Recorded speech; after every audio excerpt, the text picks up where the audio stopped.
My name is Adil Raja, and currently I'm an investigative journalist, a freelance journalist. I'm a member of the National Union of Journalists, and that wasn't my first career. I was initially, once I was a youngster, I joined the Pakistani military as an officer. And that was a career of choice because my dad was in the army, my granddad was in the Royal Indian Army. He fought the Second World War, and my great granddad was also in the army, the Royal Indian Army. In fact, he was the one who refused to fight the Ottoman Empire as part of the Royal Indian Army. So he was sentenced to life imprisonment in this island, which is we call the Kalapani. But he was brought back because then we belonged to a warrior tribe, and a lot of the British Royal Indian Army consisted of my tribe, that is the Chib Rajput tribe. So the elders of the tribe went to the Viceroy at New Delhi and told them that, listen, if you're not going to get Sardar Nayaz Ali Khan back, and he was at that time, he was the highest ranking officer, which was accorded to the natives, and that was not a commissioned officer for sure. But the elders said that if he's not brought back from life imprisonment at this godforsaken island near Myanmar, so nobody from our tribe would join the king's army. So, the Royal Indian Army that was. So he was brought back. Sorry to interrupt you, but I mean the context of this is, was he being asked to fight over in Palestine, because that's where one of the places the British were fighting with the Ottoman Empire, isn't it, or the Turks? That's correct, actually. Yeah. So he refused alongside a large majority of people in the Muslim natives in the Royal Indian Army at that time. So, he refused to fight, and so that's why he was, charged with treason and sent for life imprisonment. But he was brought back and reinstated as the leader of his tribe, and that was a history that was before partition of Indian Pakistan. So I'm just trying to give you a bit of a history. My grandfather was a colonel in the Royal Indian. He was a lieutenant in the Royal Indian Army, and once he chose to join Pakistan because after the partition, the ancestral areas became part of Pakistan. So he naturally joined the Pakistan Army. And he rose to the rank of a colonel, and he was commanding a infantry battalion in the 1971 India-Pakistan War in the East Pakistan, which later on became current-day Bangladesh. And he remained a prisoner of war in India for 4 years, and he came back, and he was so disheartened and disillusioned that he just simply left the military and he migrated to Canada. And this is what the British do. I'm afraid the British Empire was rather a naughty in doing this all over the place. Okay, you've helped us during the Second World War, and now we're going to get the natives of India and Pakistan fighting each other. Well, Tony, there is no denying the fact that the colonial legacy felt left behind global fault lines, which are keeping current day Britain relevant in global geopolitics. So, I cannot contest that. Nobody can contest that, actually. So, yeah, that is true. Kashmir, point being, is one of the major flashpoints in that context. So, after my granddad left in 1975, by that time, my dad had already joined the Pakistan Army. And my mom married him, and my mom's entire family was in the UK, in London, southwest London, actually. So she moved there to marry my dad, and that is how the story went on. And I saw uniforms, and at that particular time, Tony, even after losing half the country, the uniform service was revered upon. That was really liked by Pakistanis. There was a lot of prestige involved in wearing a uniform and serving the country. Frankly and honestly, looking at the world now, I realized that the reason was that it was the best career option. There weren't many career options available in Pakistan other than wearing a uniform and become an army officer or join the civil services and be part of the colonial heritage. left behind by the British Empire, and that is how it is still, going on. But I had that blood, which thought for themselves, and I had that warrior blood in me. So anyway, I joined in 1996. I joined the Pakistani military, served for 21 years with the fighting arm, took voluntarily retirement after I got injured, became a war wounded officer in the so-called war against terror, which I call, and many of my colleagues call, the war within. All right. So I got injured. I survived 3 IED attacks, 1 vehicle-borne suicide attack. So after all that, I decided to call it a day. And I thought I should start a second career. And in 2016, finally, after 5 continuous applications or resignations, my application for voluntary retirement was accepted, and I was, let go with full honors and awards, and I was brought on the reserve strength of the Pakistani Army till 2035. But I became practically civilian, and I started my own business in Pakistan in the real estate sector. But I was more interested in becoming a journalist. I wanted to write, and I started writing in the English newspapers in Pakistani media, and I became a columnist. And well, for those that are interested in following Pakistani affairs in English from England or from the English-speaking world, what are the main places to go to read Pakistani news in English? Well, Tony, at the moment, actually, unfortunately, all the Pakistani media being published from Pakistan is being controlled and being muzzled. But I was writing for The Nation. That is an English mainstream daily of print media. Then I was also appearing in various English channels, PTV Global. Now, English is the official language of Pakistan ever since because it is a former British colony, and still English is the official language of Pakistan, although second language. But well, if you need to read in English, but don't at the moment. I won't advise you to. Well, that's a pity, because I can remember maybe in the about sort of 2015 time, reading paper copies circulating around in Bristol of a paper called The News, which was one of the best English language papers in the world.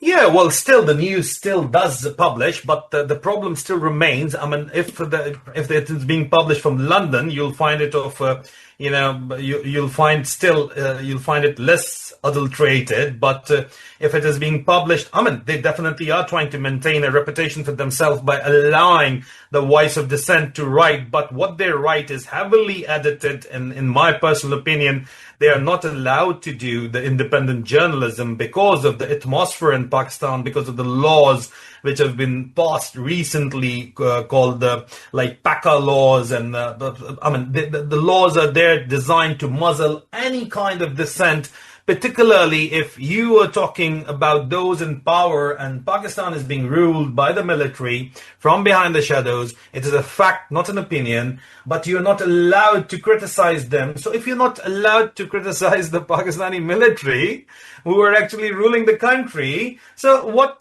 good is the kind of journalism they're doing? You're bringing us a bit closer up to today with the, or last decade with the assassination of Benazir Bhutto, the imprisonment of Imran Khan. Is that partly why you ended up having to stay here in the UK? Because you're a bit of a dissident in Pakistan.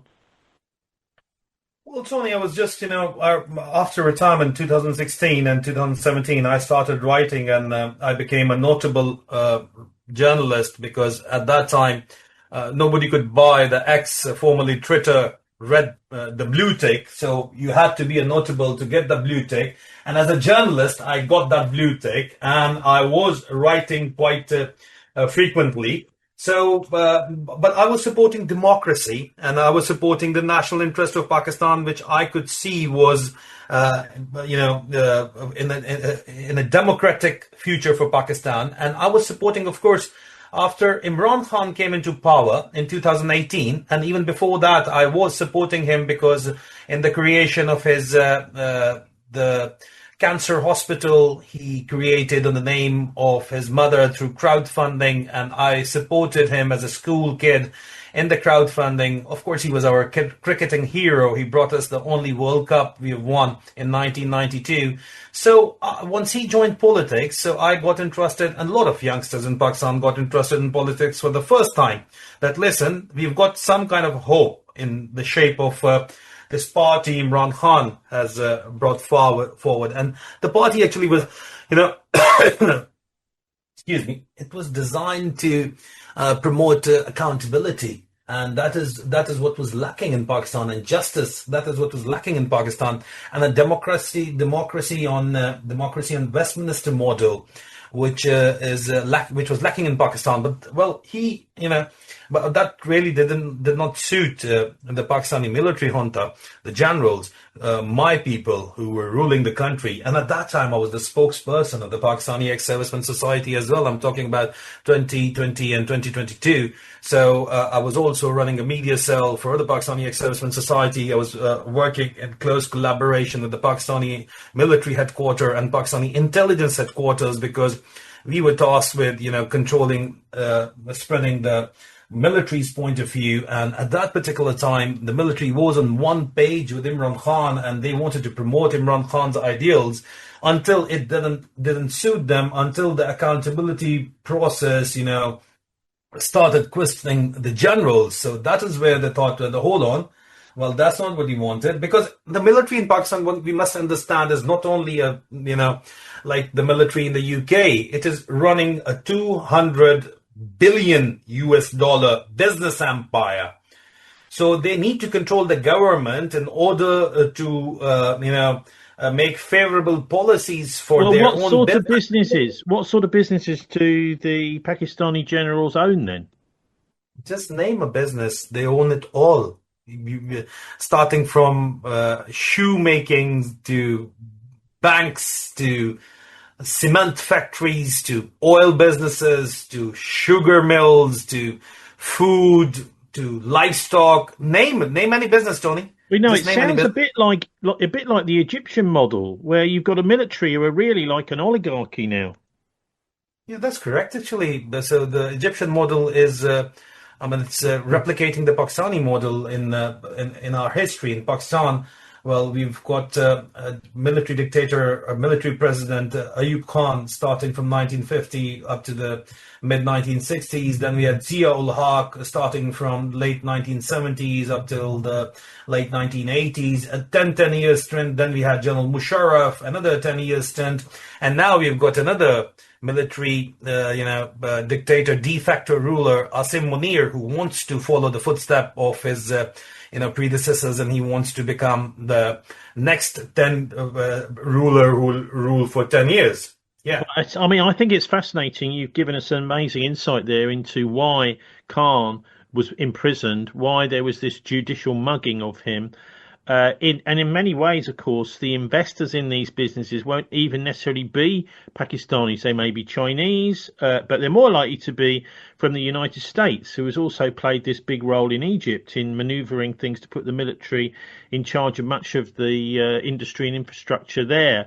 But moving up a bit more closer to now, obviously you are going to come rubbing up against these people as a patriotic spokesperson for the Ex-Servicemen's Association. So how did all that go?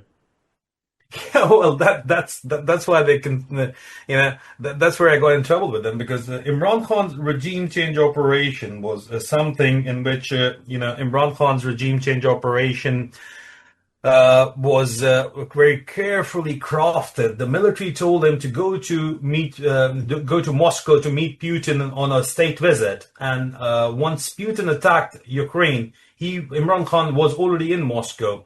So they told the military, traditionally aligned with the US deep state, told the Americans that, listen, this guy, he's a fanatic. He cannot be controlled. He's already in Moscow, and Putin has attacked Putin has attacked Ukraine, and he was told to, cut short the visit and come back. He said, listen, I'm already here. I'm not coming back now.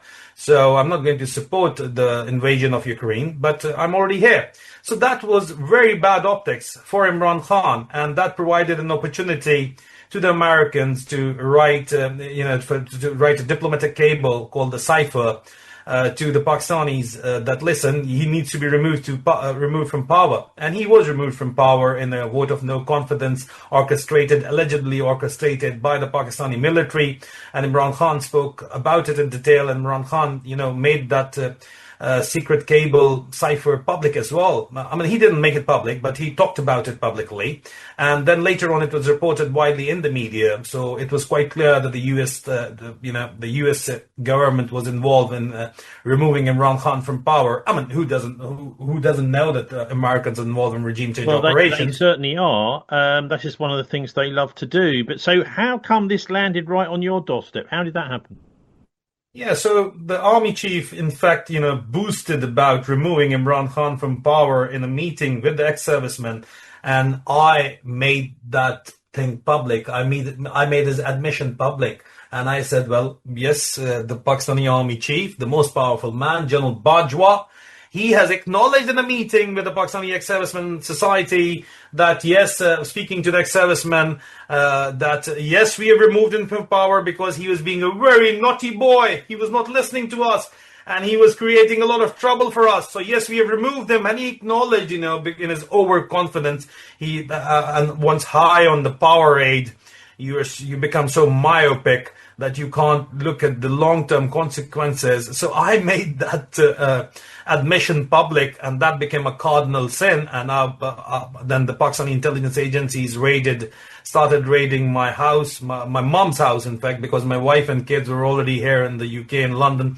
And, you met Sabine, and, how the things. So I was already a British resident. But they checked my passport. There was no visa on my passport, and being a resident, you don't need a visa, but all you need is a biometric resident permit at that time. So I had that permit on me. So I was traveling quite frequently I was shuttling between London and Islamabad. So there were 2 continuous raids on my house, and even before that, I was being reprimanded by the military headquarters. I was being called, and I was being told to shut up. But I didn't shut up. I started talking. I kept talking about it, and I kept writing about it. And that is what landed me in trouble, because, Tony, I was told that I had a very good business going on in real estate worth around 4 million pounds worth, Great British pounds, actually. All my businesses were properties, and my bank accounts were seized, and I was warned that it will be seized if you do not stop talking this, in favor of democracy. What did they accuse you of at that point? What was the legal reason to seize all your property? For telling the truth? Yeah, of course. Imran Khan, listen, Tony, you need to understand. In Pakistan, Imran Khan in his latest statement said that in Pakistan there is no law but Asim law. What's Asim law? Asim is the military chief. There is no law in Pakistan. If the army chief is the law, if he says something, they make it happen. They make laws around it. I mean, the army chief probably wanted to arrest you in Pakistan. How did you manage to get away to London?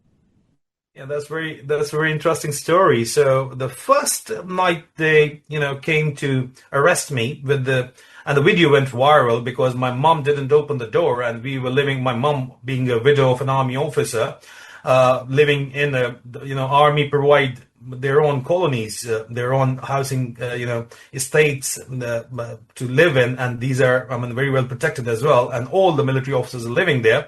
So that becomes, then a PR issue and an internal matter as well. My mom didn't open the door of our apartment, and I was inside, and the video went viral actually, and they started live broadcasting it as well. So they didn't break in actually the first day.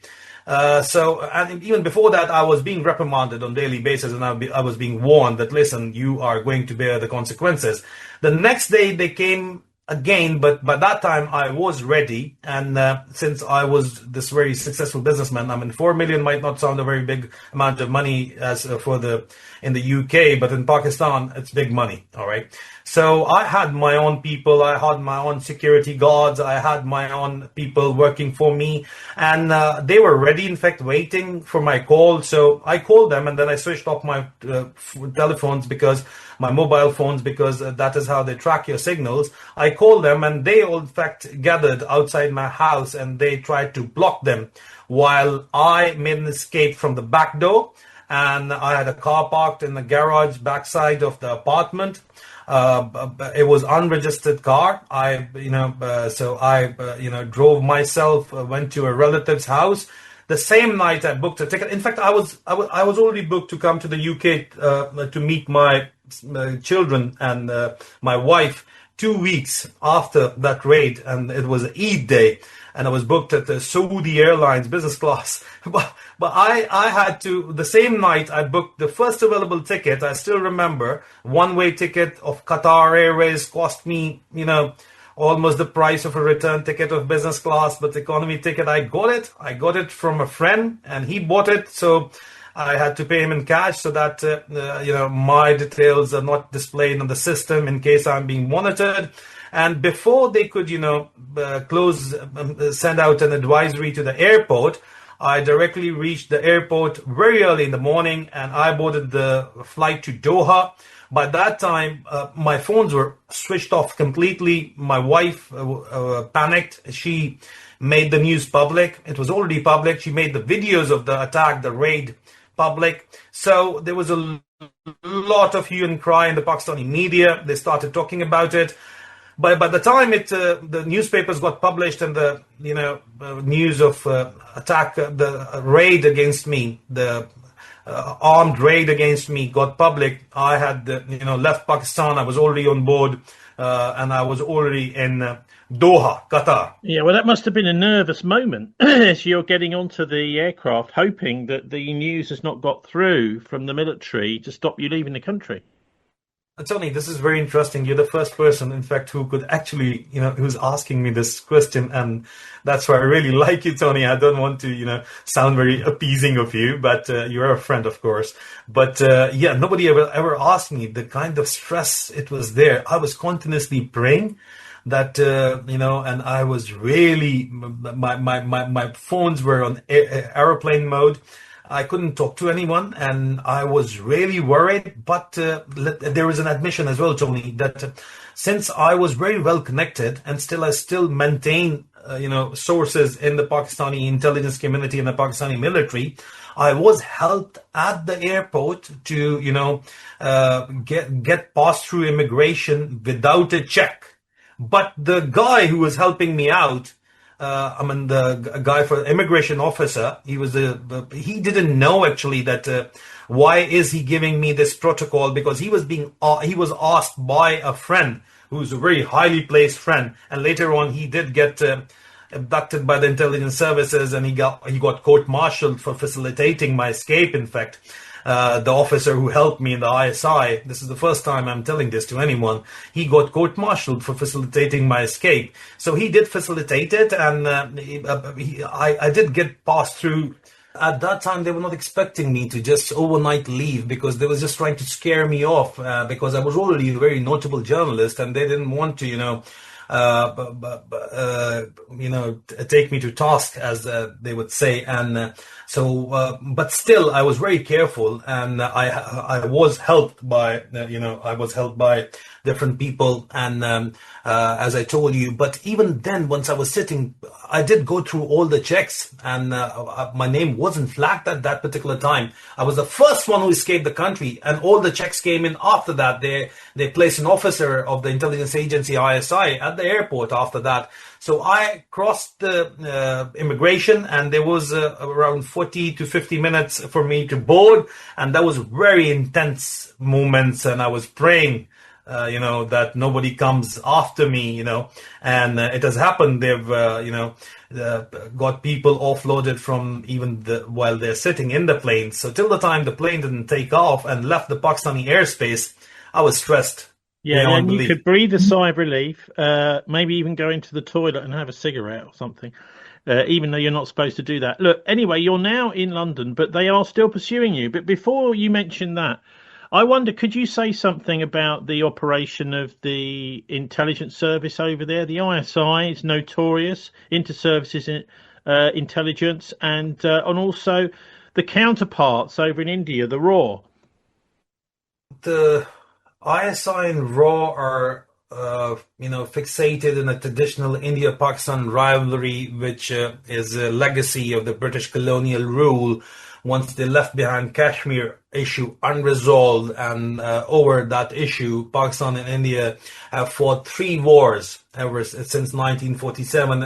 In fact, now there are four because the latest one just like 2 months back, once the Pakistani army chief was his popularity was going down the drain, so he took refuge in India-Pakistan rivalry by ordering, as per my sources have written quite extensively about it, as per allegedly ordering a terrorist attack in the Indian administered Kashmir, which the Pakistanis like to call the Maqbooza Kashmir, well, the Indians call the Pakistani side of Kashmir as Pakistan occupied Kashmir, and the Pakistanis call the Indian side of Kashmir as the Indian occupied Kashmir. So safe to say that, all right, that's the Indian side of Kashmir, or Indian administered Kashmir. They, orchestrated a terrorist attack, and they knew the reaction would come, and the reaction did come, and the Indians did attack Pakistan, but the Pakistanis were ready for that. They had already planned for that. With the Chinese support, they had advanced intelligence and high-tech intelligence through the Chinese, and Chinese weaponry was already ready, all right, to take them down, and they did take them down. Five of the Indian jets, they were downed, which is now public knowledge, and also the Indians, but in fact also Indians, freely targeted the entire breadth and width of Pakistan through their supersonic missiles, ballistic missiles. So, but India and Pakistan, because there is a strategic deterrence in the shape of the nuclear weapons, the escalation ladder is always coordinated and controlled. The Director General military operations of both the countries are always on the hotline. They're talking amongst each other, and they're saying that, listen, they are talking amongst each other, and they're controlling the escalation ladder. They're all right. This is what But is you going know on. what fascinates me? I mean, I think many people in this country aren't aware that the close contacts between China and Pakistan. It's almost as if the world is dividing, into anti-Muslim and pro-Muslim countries, with the United States as the anti-Muslim, pro-Zionist, and all other countries around the world are falling into this, either one side of this. It's like almost like a cell dividing across the world, preparing for a bigger world war. But look, we haven't got much time, so please, can we just move to for you to talk about your case and how that went, and explain how it is that the ISI can still pursue you here in London? Yeah, well, Tony, first the Pakistani state got me arrested on the counterterrorism under the UK's counterterrorism laws, and but they complained to the the British government, and that I'm inciting violence in Pakistan, and they got me arrested. All the counterterrorism police, the Southeast Well, hang counterterrorism on. Are police. you doing that? What were they saying you were up to? Yeah, they said that I am, through my publications and through my transmissions and through my journalism, I'm inciting. I'm in the inciting violence abroad under the UK's Okay, counterterrorism so laws. are you trying to stir up an armed insurrection in Pakistan? Well, Tommy, if I was, there was a 9 months inquiry that followed while I was on bail. When I was left the same, I was given a bail the same day, but I was kept on bail for 9 complete months. And after that, the case ended with a no further action and an informal apology from the police, the counterterrorism police, and they compensated me for one of the device, my computer, which they broke, and they paid me the price of a new computer. Very, very kind of them, actually. But I went through the 9 months of hell, and if I had been inciting violence, do you think they would have spared me, Tony? No. So what about this latest case? Did you have to actually go to court yourself? Did you send a lawyer? The ISI have now turned up in London, apparently. Yeah, so that's very interesting, Tony. In fact, today there has been a report of transnational repression, which has just come out today, and it is being widely being reported. It was a parliamentary committee headed by Lord Elton, which has issued a report, and I was a witness in that. It says there is a rise in foreign states in silencing dissidents in UK, going unchecked. That's what they say, and that's not the only thing they're saying. In fact, Tony, in the report, they note that as well as pressing Interpol for action on abuse of red notices, the committee urged the government to provide more training on transnational repression for police officers in the UK and greater protection from vexatious lawsuits known as SLAPs, strategic lawsuits against public participation. So it was a strategic lawsuit against public participation, and in this report, primarily it was being, China and Russia or Iran was being, targeted. Maybe targeted might not be the right word, but the focused. But the report notes that while the Cross-Party Human Rights Committee said China, Russia, and Iran were the most flagrant perpetrators of transnational repression in the UK, it highlighted evidence suggesting a string of other countries, including India, Rwanda, Pakistan, Egypt, Saudi Arabia, and Bahrain, had sought to target people in Britain. And I am the latest target. Last week, the trial at the Royal Court of Justice was a prime example of what this report is talking about. There was a case by a serving ISI's senior Brigadier General, who was the commander of the biggest province of Pakistan, the Punjab, the sector commander of the internal wing. And I exposed not only him, but a lot of officers by name. That's why they really don't like me in Pakistan. That's why they court-martialed me in absentia. 8 years after retirement, announced a 14 years rigorous imprisonment sentence against me in Pakistan, seized all my properties, all my assets, all my bank accounts, abducted my mother in Pakistan, and she's now practically under house arrest. She's not allowed to leave the country. My family was tortured, and they followed me to London and they harassed me through this strategic lawsuit against public participation, which went to trial starting from 21st to 24th of July. Okay, so what's the possible sanction on you, and what's their main accusation in this trial? We've only got a couple of minutes. Yeah, Tony. Well, they're saying that I have exposed them and I have named the officer, so he's been defamed, and the judge now has to decide. And he's saying that either the judgment will come out this week or after the summer vacation. He now has to decide that whether the two things, whether there was any serious harm which did occur to the claimant, the Brigadier General, whether he had a reputation in the UK or not. That is for the judge to decide, because the burden of proof was on the claimant. And in my personal opinion, as the judge noted as well, there wasn't enough there. They couldn't provide that kind of opinion, and they were banking on the claimant-friendly UK libel laws, because of which UK is called the libel tourism capital of the world. Jeffrey Robertson noted it in his book Lawfare. Yeah, anyway, he certainly did. So are they looking to extradite you back to Pakistan, or just get you to pay them?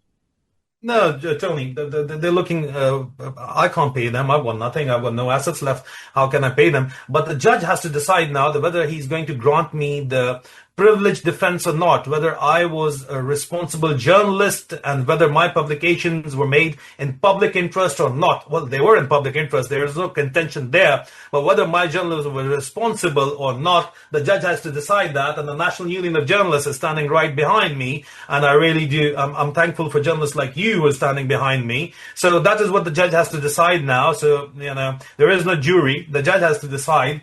And I'm hoping for the best result there. Well, I think we're all kind of rooting. Well, we're all rooting for you. Ultimately, though, your country, it seems, is not acting in its own national interest. What's really going on? Yeah, Tony, this is a very sad saga in which this happens when the personal interest supersede the national interest of a country, and that is what's happening in Pakistan when Imran Khan, but he is being, wrongfully incarcerated, and there is a hybrid regime running the country, and there can't be any political stability with is there any chance for his release?